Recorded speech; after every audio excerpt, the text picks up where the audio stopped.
What's happening, guys? Zombie here, bringing you another banger. 2 years ago I posted a Fast and Furious builds video in Pixel Car Racer, and after the release of Fast and Furious 9 this video really skyrocketed in views, and I said in that video that I would make another one once we passed a certain like or view goal, and you guys absolutely smashed that, obviously hitting 87,000 views, which is absolutely incredible. I couldn't thank you enough. So I've made 2 more, and if you want to see that, make sure to smash that like button and subscribe, and let's try to race past 100 likes, and I will post part 3 of this series, as well as so many other videos that I've brainstormed, such as movie car builds, every GTR build in a video, Sylvia builds in a video, supercars, modded cars, everything like that, and so much more. So with all that out of the way, let's jump straight into this video. First on this list we have Han's S15, which in the Tokyo Drift movie this car was nicknamed, and if you think that because he's driving a fully built drift car he'd do quite well, wouldn't you? Well, no.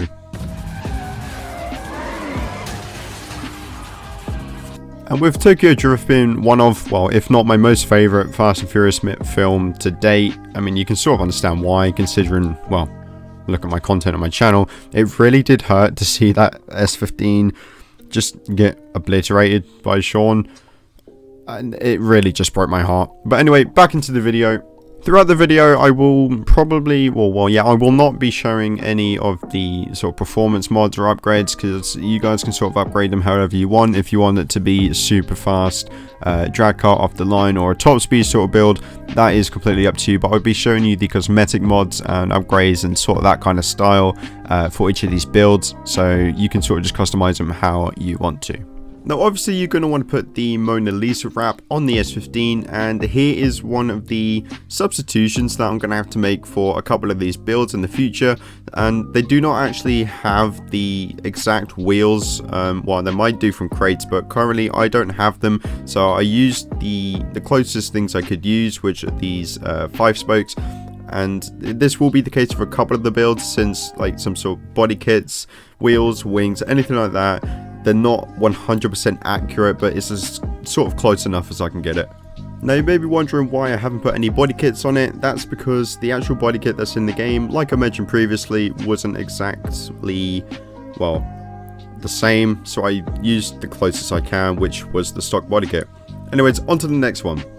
Next up we have Brian's Evo from Too Fast Too Furious, where he drives this Evo like an absolute maniac and does that really cool like 180 thing where he flips Roman Pierce off while he's driving that purple Eclipse.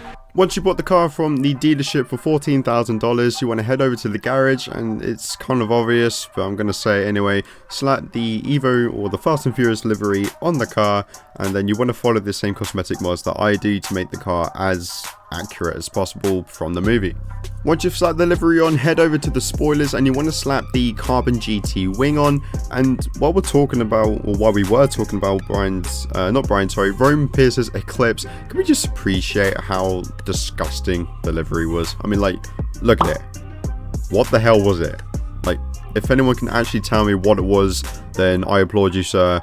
And just in case you missed the body kit from that monstrosity, what you want to do is go to the rear bumper body kit and slap on the Fortune kit, and then on the side the VX lip, and then on the front you want to put the Fortune on again. Once again, I can't actually find the exact wheels that were used, but these were the closest I could find. They were actually really close, but they're not 100%, but you know, it will do for now. But here it is, Brian's Evo. Next is one of the most famous cars from the franchise. It's Dominic Toretto's 1970 Dodge Charger. To start building this car, you want to head to the dealership, then head to the NA section on the left, then scroll along until you see this Charger for $80,000. Now, Dominic Toretto has driven a lot of Chargers throughout the franchise. Obviously, you've got this one, and then you've got the Ice Charger one from Fast and Furious 9. You've got the one that he uses in the, well, to take that launch code, well, in Fast and Furious 9. You've got so many that you've got, so let me know in the comments below which Charger is your favorite, or which car in general of Fast and Furious is your favorite. I'm very interested to know, so go down and slap a comment.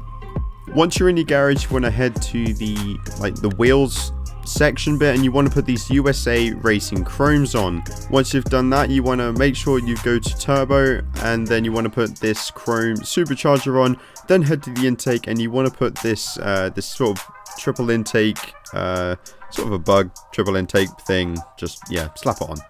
Once you've done that, you want to head to the cosmetic page, and then you don't actually need a livery this time. You want to go to the paint section and scroll along until you see literally it says black.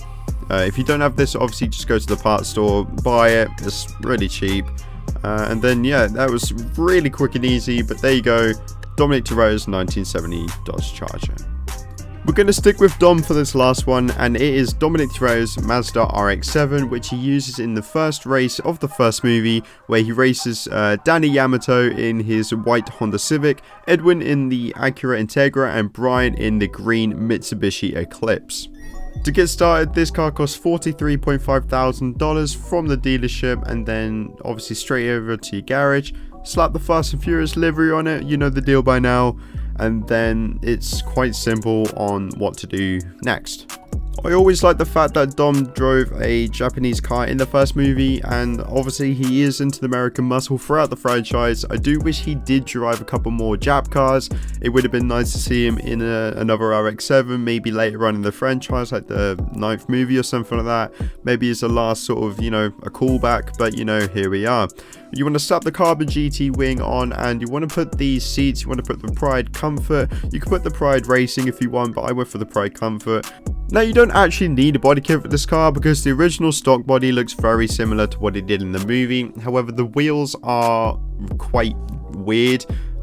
They sort of look like multi-piece rims, but if you don't have them, you can use BBS rims. I know a lot of people use them on RX-7, so you can use these BBXs on here. However, I did go for these really cool looking ones at the start of my list. They look really similar, but you know, you can use whatever what you want. As you can see, the VN427 alloys, but obviously you want to put some suspension on as well. Obviously don't slam it because they didn't really have slam cars, so I set it to 1.5 inches, and then yeah, that's Dominic Toretto's RX-7. And that's where I'm going to wrap up today's video, guys. If you enjoyed, make sure to leave a like and subscribe, as it absolutely means the world, as this is hopefully going to be an ongoing series where I'm going to be doing some more Fast and Furious builds, movie builds, anything like that. Anything you guys want, leave it in the comment section below and I will make it happen. Thank you everyone so much for watching. Have an absolutely fantastic rest of your day. Hope to see you all again on the channel soon, and I'll catch you in the next one. Peace out, guys.